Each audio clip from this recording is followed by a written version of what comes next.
All right, so I guess you're going to assume if there's 4 deadly traps that people actually do use security frameworks. That's kind of like what I'm hoping for. And what I mean by a framework is someone has gone to the trouble of listing all the security controls.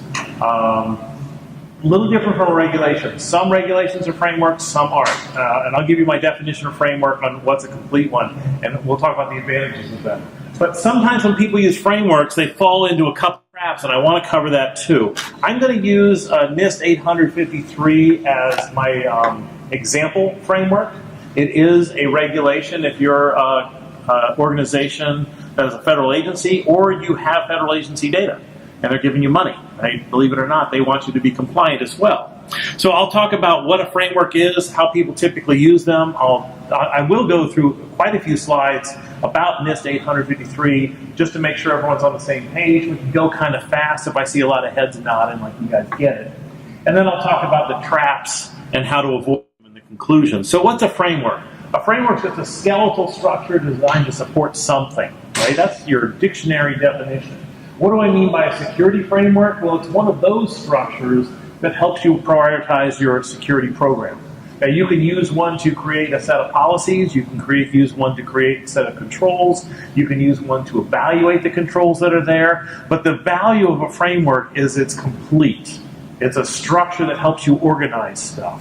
Without a framework, you're doing what a lot of people in the industry call best practices. Has anyone ever had a best practices review?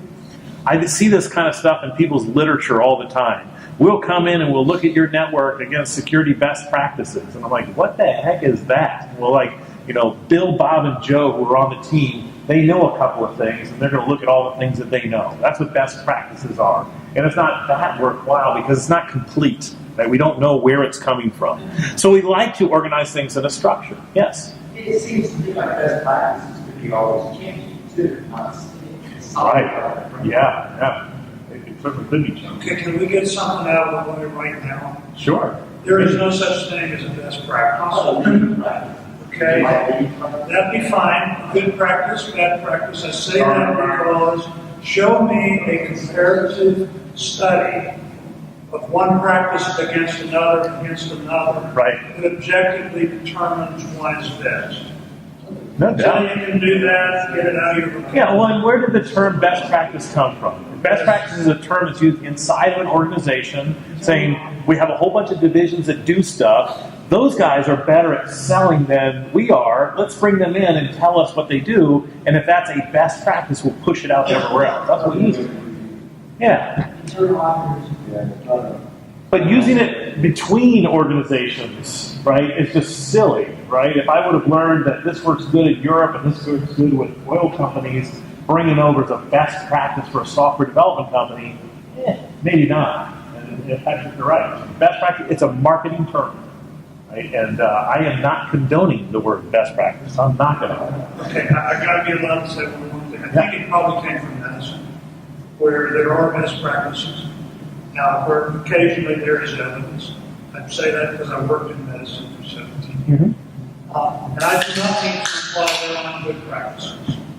There are smart things to do. We all know that. Yeah, applying practices to people. People tend to be about the same, but organizations are different, right? So, yeah, let's stay away from the best practices and any other kind of marketing terminology that says we do a really good job, but we're not going to tell you what we do. Does anyone ever see that with cryptography? Right? We have a proprietary crypto engine. No one ever had a proprietary crypto engine. They had RC4. They just couldn't say it was RC4 because that's a trademark. Right? So we'll stay away from the marketing type term to some stuff that is structured. And this is what I like to see in a security framework. I like to see that it's structured. It gives me a way to organize for either the creation of a security program or review of the security program, but it helps me organize. It gives me a reference. So if it's a well-known security framework, I can map it to other things. And I can even map it to regulations. I can take the NIST 853 and I can map PCI into it. Here's where PCI talks about passwords. Here's where NIST 853 talks about passwords, probably an IA2 or something like that. And it's also complete. And that's the real big thing about a framework is someone has taken the trouble saying, okay, when we protect assets, we have to protect them physically and we protect them logically. We protect them through controls, and we protect them through processes. And here's all the controls, and here's all the processes. And they've made some argument that here is everything that you need. And you need to look at everything. And I'll get back to this completeness, but it's a thorough treatment instead of a spot check. The spot checks really don't get you many. And even if they do, once you follow the advice of a spot check, you're still spotty. Right? So that's not great. Here's a general introduction to NIST 853, and I probably about 5 or 10 slides on NIST 853. Let me talk to you about NIST 853 itself. Sorry, it's a number, but it means it's a minimum set of security controls as defined by your system and what kind of minimum controls they think it needs. Now, the way the federal government does that is you take a look at something called FIPS Pub 199. It's called security categorization. And it just says, what's the most sensitive data I have on there? Is it tax records, like how much you paid for your house? Not a big deal. That's public information. So that would get a low kind of protection. Is it something like how much you paid in taxes? That would be, in terms of income tax, that would be different. That would get a moderate approach. Or is it something like, the exact coordinates of a flight right now from the FAA? That's pretty high information. So that would get a bigger set of controls. And they make it really that simple. It's low, moderate, or high. Every single system in the federal government has a low, a moderate, or a high requirement. And then you can go over to the NIST 853 and you can look at all the low controls, all the moderate controls, all the high controls, and you would map them out, and that's what's required. Now, there's more things involved in that, but I'll try to keep the discussion of NIST 803 to about that. But you can tailor these things. You can say, hey, we don't really need this control, or we want an extra control. I'll give you an example. I used NIST 853 moderate as the basis for writing security policies for the state of Arizona that applied to all their agencies. And when I went through them, I'm scanning them and seeing what all the controls are. Would you know that pen testing is not required at NIST 853 moderate? A pen test. You could have a moderate level of security control, and you're not required to ever do a penetration test. That sounded odd to me, so we tailored it, and we said, no, agencies do need to have a pen test done annually, and we ran that by the CIO of the state, who thought that was adequate, mostly to be compliant with other regulations. But that is an example of tailoring those baseline policies. Once the policies are baselined inside the federal government, then there's an analysis of the existing controls that are in place versus what should be in place. That's called certification and accreditation, and how they do that. And there's even a guideline for how they review each one of those controls. It's a corresponding document to NIST 853. It's called 853A, and it's the auditor guideline on how to do that. So this is what I call the FISMA 5, just to give you a rough overview of how all those documents work together. Now, inside NIST 853 itself, I want to demonstrate to you why this is a security framework, right? It is organized. There is 17 or 18 families here, 18 families of controls. So there's some organization. If you want to try to find out what kind of controls they have on cameras, you'd probably look under the thing that has something to do with physical, right? And there's something up there, physical and environmental protection. And if you want to find the requirements for passwords, they're probably under the IA, the identification authentication. So it is organized. It also is complete, or at least the National Institute of Standards and Technology says it's complete in terms of the protections that they're looking for. And lots of mappings to other regulations and guidelines make an argument that this one is pretty complete. So it's got not a bad argument for being organized, structured, and complete. And this is a good overview of just the families that are in there. Now, within each one of the families of security controls in NIST 853, you have multiple requirements. So that's the AU family. I know it's real small writing up there, but this is what we have to do to get it on here.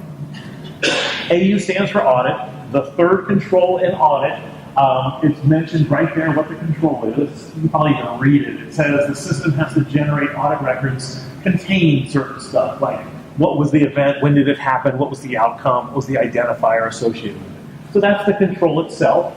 It has some supplemental guidance, which is useful, which tells people why you might need this, what some interpretations of the words are.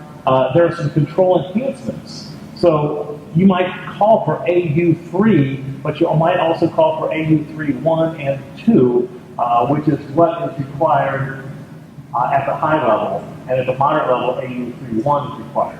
And what's an enhancement? It basically takes the basic controls, saying you have to have an audit record with certain stuff in it, and it says additional things. For example, the information system generates audit records containing the following, and then the organization says, hey, it also has to have this, like maybe a badge number or an IP address or a location or something like that. Also has to be in the audit record. There are typically some references, and then you have the priority and baseline allocation, which just gives you an idea of at low, at moderate, at high, which one of these controls are required.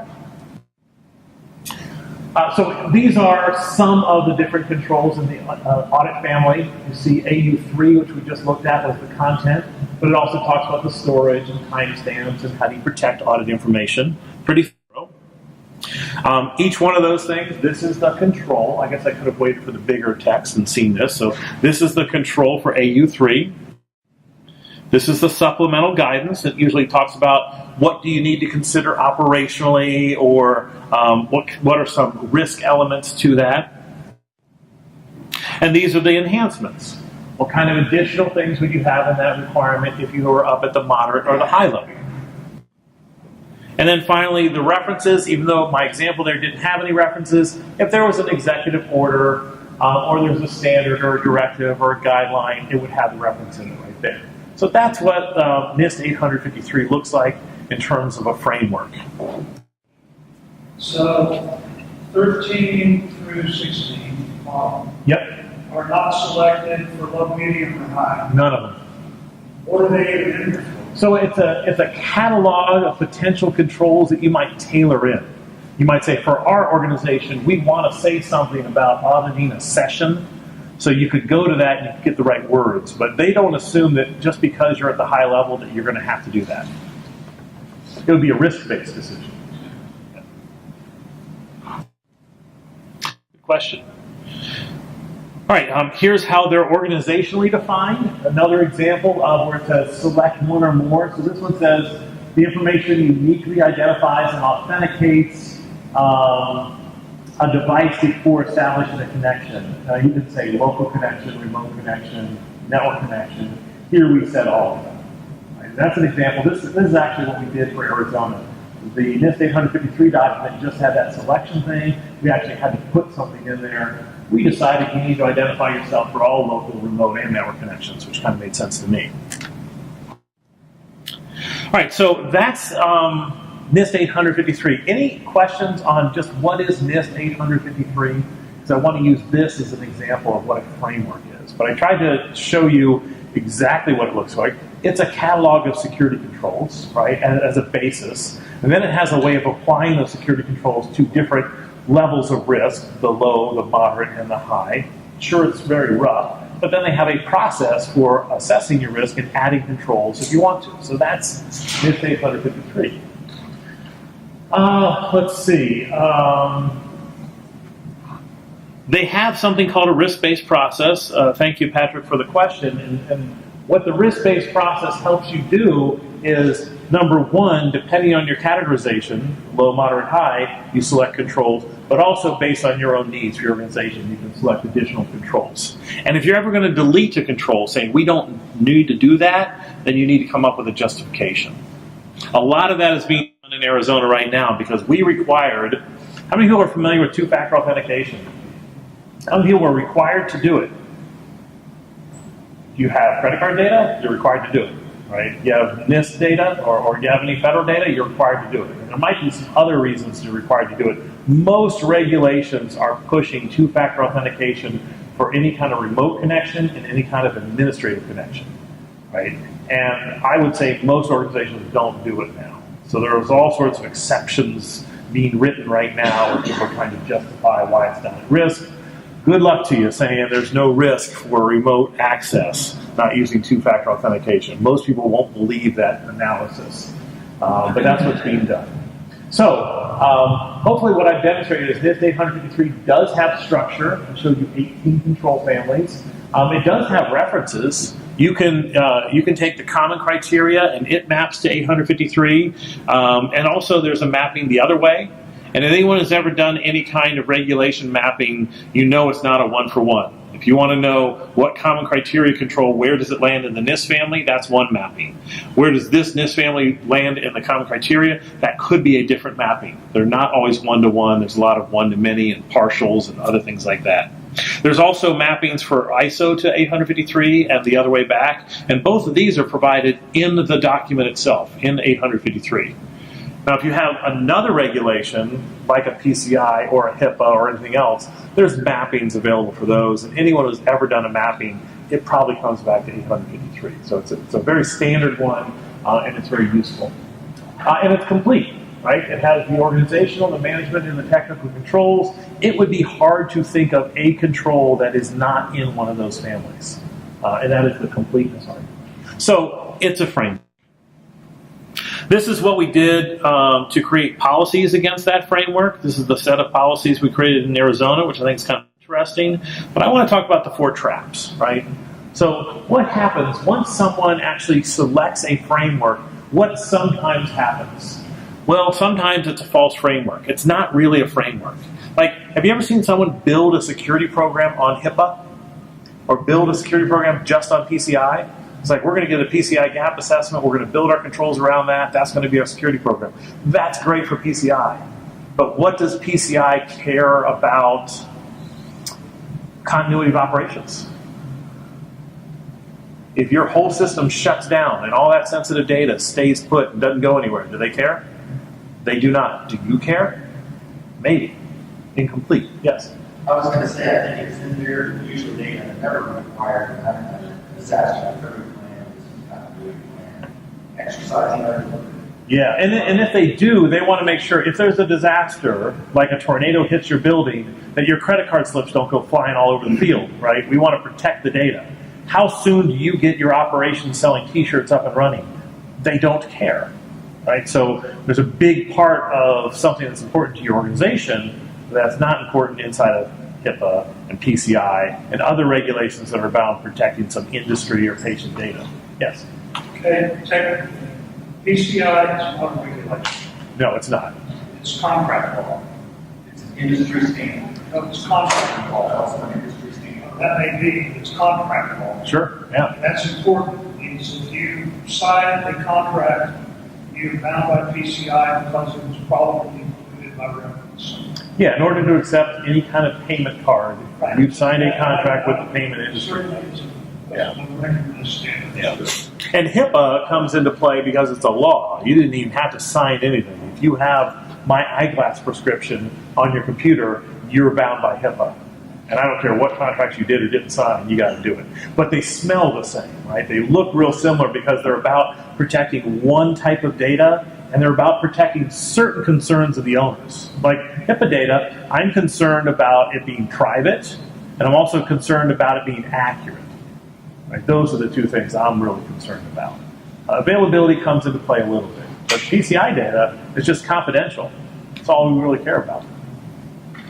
Is it also the case that with SB 853, as well as all the NIST documents, that the law states that the non-defense related federal agencies are bound to do whatever NIST says they're supposed to do? I think that's correct. Yeah, it's the non-intelligence community. So NSA tells the intelligence community what to do, which includes defense, but also the intelligence community, and then anyone who's non-intelligence community, they call them federal agencies. Now, do states, there are circumstances where they have to? States do not have to comply with NIST according to NIST, but state agencies like the Texas Workforce Commission, it gets money and exchanges data with Department of Labor, right? So if you take Department of Labor's information and connect to their systems, they're going to say, thank you very much, you have to be NIST compliant, right? Or NIH gave a grant to University of California, Irvine to study back injuries. They also gave them a bunch of their data. When they gave them their data, they say, you have to be compliant with NIST 853. So it can get pulled in, and I'm sure there's one of the states who's looking at making NIST law. California used NIST as a structure. I don't think they made it quite law. But which state made PCI law? Wasn't that Wisconsin or Montana? One of them made PCI law. Minnesota? Okay, yeah. So false framework is one of them, right? What's a false framework? any kind of regulation. I also said regulations and standards, but HIPAA and PCI and things that are focused on a specific set of data with a specific set of concerns, that's not going to cover your organization's concern. Very dangerous to build your security program on that. Yes? So what you're saying, your framework has to account for all the different types of data that you're trying to protect, and not just a particular piece. You need to assess the entire network. Absolutely. Yeah, absolutely. Yeah, and also I really don't like the industry best practices, which I create just say it's smoke and mirrors or secret sauce or it's marketing speak, right? And not too many of us are marketers in here, so let's stay away from industry best practices and talk about real frameworks. Yeah. Is there one of these that would be higher than the other that you would use? I mean, would that be a false framework? I typically will, if asked what framework is right for my organization, I would ask about your organization. If you work with the federal government, I would go with NIST. If you work with state agencies, I would go with NIST. If you publicly traded and you work a lot with auditors, COVID would probably be a good solution. If you're more international, ISO 27001 would probably be a good solution. But that's just a rough. So they're different. Yeah, they're all complete. They all have references. They're all mappable.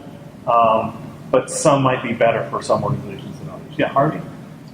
When I was with Cognizant, we were helping a company on the board. They were subject to HIPAA, but they also did work with DOD. And DOD said, it was great. You're going to use this. It trumps. Sure, and I would map HIPAA to, I would use FISMA 853 as the framework, and I would map HIPAA into it. HIPAA has a couple of controls that are either assignments that you saw up in here that you'd have to have, or are additional that were not in 853 at all. Like HIPAA has a lot of controls around privacy and the patient's right to look at their records, and if something's wrong with their record, they get to correct it. That's not at low, moderate, or high. There are some privacy controls in 853, but they're not. They're all not selected. You'd have to select them. Yeah. Are you going to say anything at some point about the new cybersecurity framework? I didn't put anything about the CSF, and the CSF cybersecurity framework is really it's a selection from 853. It's just put into the 5 phases of incident response. It's a little more than that, but it's fine. Every one of those things has a 2-letter digraph of the indicator, and it maps directly to 853. It allows you to map other things in it, but the CSF itself is just a 5-element structure. So it's a framework. It tends to be real light and not too referenceable just yet.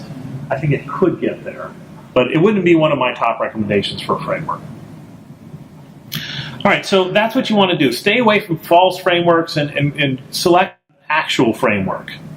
All right, the next thing about framework is, make sure you embrace a framework, but then interpret it, apply it, assess it, and address gaps. That's why you've selected a framework. So NIST 853 is your framework. Select whether you're a low, moderate, or high system. Do an assessment against all the controls that are supposed to be in place. Interpret what they mean for you, and then look at the gaps. That's what we're supposed to do, right?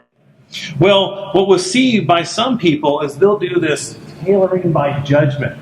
They'll say, well, yeah, that's 853 and that's moderate, but the physical controls aren't important to us, so we're just not going to do that. Like, wait a minute. You selected the framework because it's complete and it's referenceable, and it looks at your entire security program, and then you decided just to ignore certain hunks of it because ... right? You can do a risk assessment and say, hey, we're not doing 2-factor authentication because, I don't know, this is HUD's website for people putting in bids for foreclosed houses, and we don't really know where someone is by their identification at all. We get to know who they are because they're bank records when they purchase the house, or something like that. Maybe you can justify it that way. But you don't just whole cloth cut something out. You don't tailor it by judgment.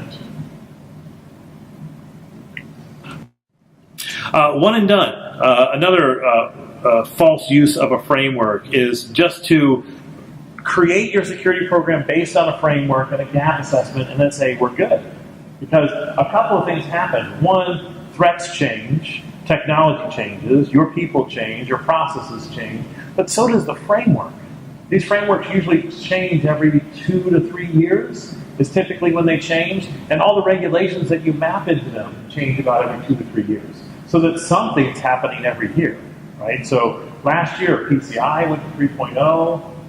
HIPAA had some omnibus updates in the last several years.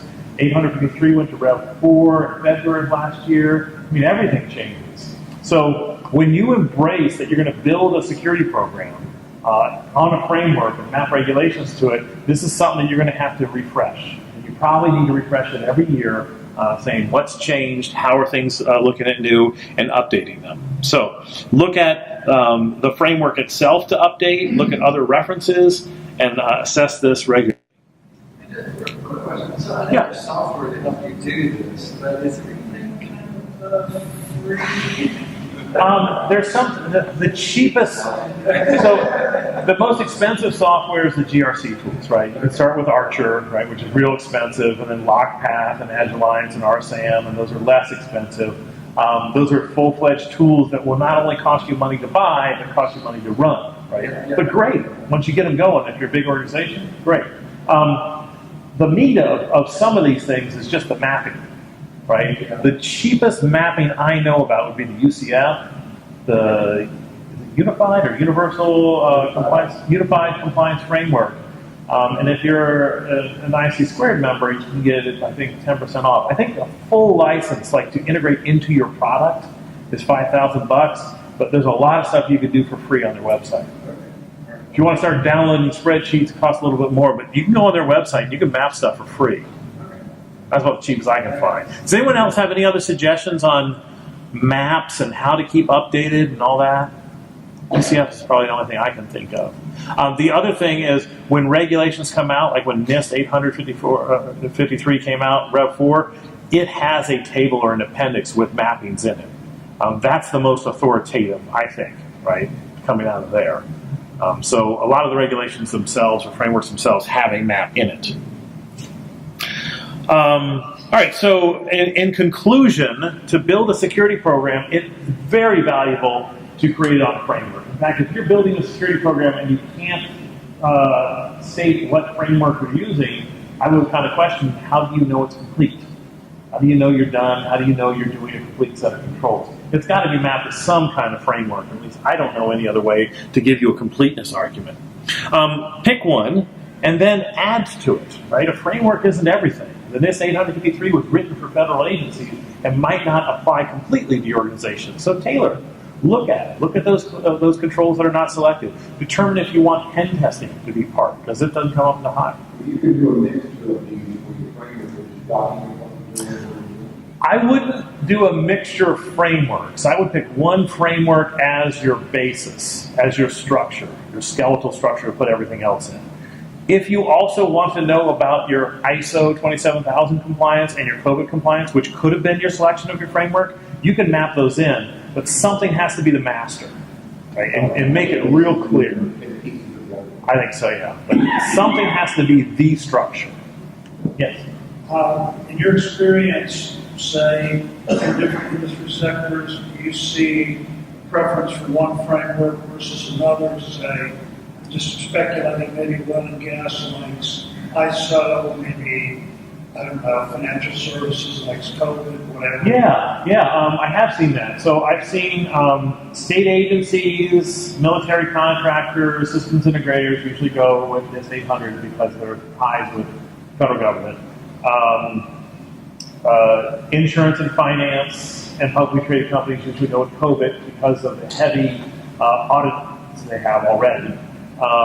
Oil and gas and other international companies tend to go with ISO because of the international flavor. And ISO is really big in Europe. That's just my rough of where things are. Other influencers are like the CISO who just came over to build a program. Where did he come from? And where did he build his program on? I see that influence a lot of this. Would you consider Basel to be a framework?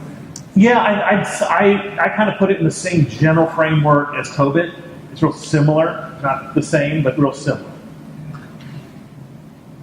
Yes? What would you say to an organization that thinks ISO is security? Ooh, yeah.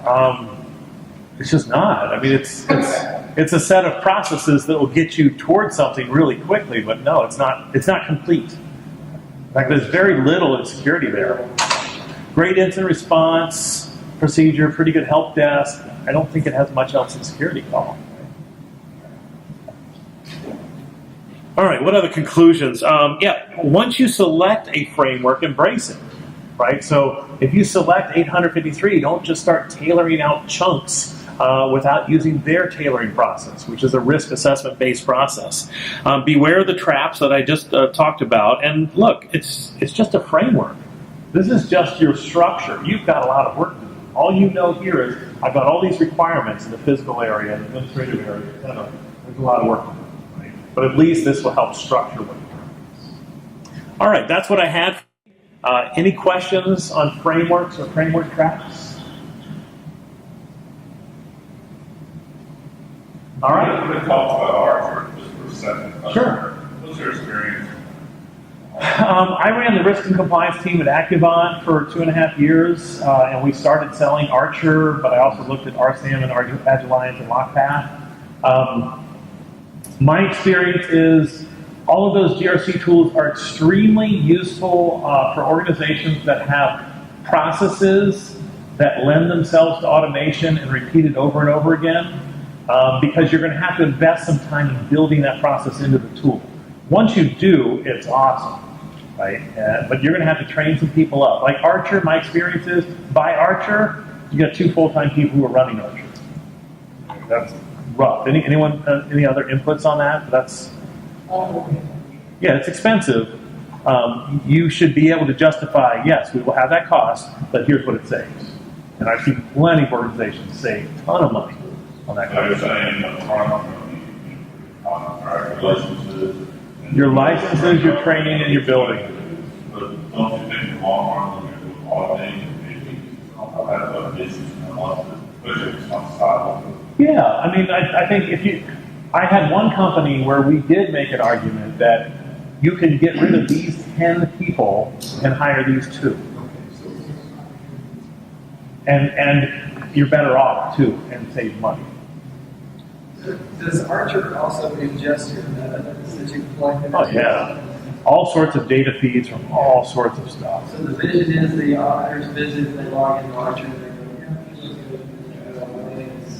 It can do any process. It can hold auditors' hands from when they come in. It can handle your patch management. It can do customer claims. You can do anything you want. It's a big tool. In fact, they have built-in modules, including one for DRBCP. Yeah. I think Archer is very good. It takes a little leads. Yeah. Any other questions? I was going to say, on the frameworks, you might have pretty much, I think, general around GRC and that's good. But when you get into DRBCP, it also has a set of frameworks. Probably, yeah. Which can be DRI, and those are good. But I thought this was very good. There's probably a couple of the areas that we covered in the 18 families of NIST that one of those areas itself would have a framework. Like physical controls, there's a framework on physical, the whole thing, right? Yeah, good point. Okay, thank you very much. And next